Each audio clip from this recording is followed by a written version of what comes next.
বিএনপির সকল নেতাবৃন্দ উপস্থিত আমার আহ্বানে আমাদের সনাতন ধর্মের কিছু ভাই আমার এখানে আসছে, তারা সহ আর আমাদের যে পূর্বপাড়া এবং মেহমানগণ সবাইকে জানাই আমার আন্তরিক শুভেচ্ছা এবং সালাম।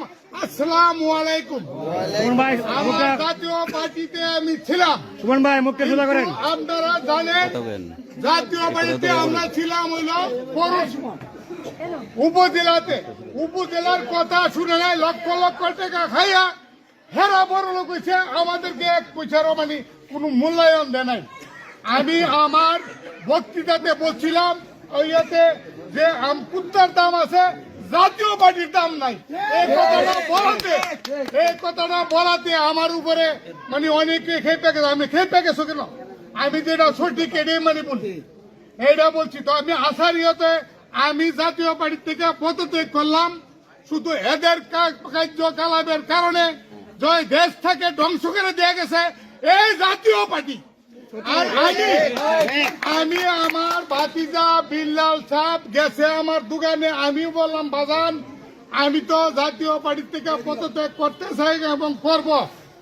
আমারে বলল যে ভাতিজা কাকা আমি আপনাকে অশেষ ধন্যবাদ জানাইছি, আপনি যে পদত্যাগ করছেন বা আরো করবেন, আমি এই জন্য আপনাকে ধন্যবাদ।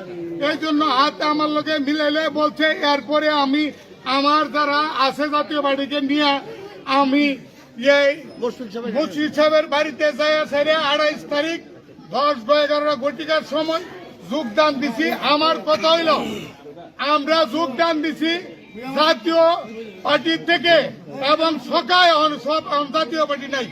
আমি আর বলবো হিন্দু সমাজ বাইরের বলবো, আমরা আছি কেনে বিএনপিতে সামনে মুশফিকুর রহমানের মতন এই ব্রাহ্মণবাড়িয়া জেলাতে এমন যোগ্য নেতা নাই। আমরা মুশফিকুর রহমানকে ভোট দিয়ে জয় যুক্ত করব। আর যে অধিকার সে অধিকার আমরা আদায় করে নিব ইনশাল্লাহ। আমি আপনাদের সহযোগিতার ভিতরে আগেও ছিলাম, এরপরে এখন আসছি ইনশাল্লাহ আপনাদের সহযোগিতা আমি সার্জেন্ট মোহাম্মদ সিদ্দিক মিয়া ইনশাল্লাহ আপনাদের করব। আপনাদের কাছে বিনীত অনুরোধ ধানের শীষে ভোট দিয়ে জয় যুক্ত করবেন এই বলে আসসালামু আলাইকুম।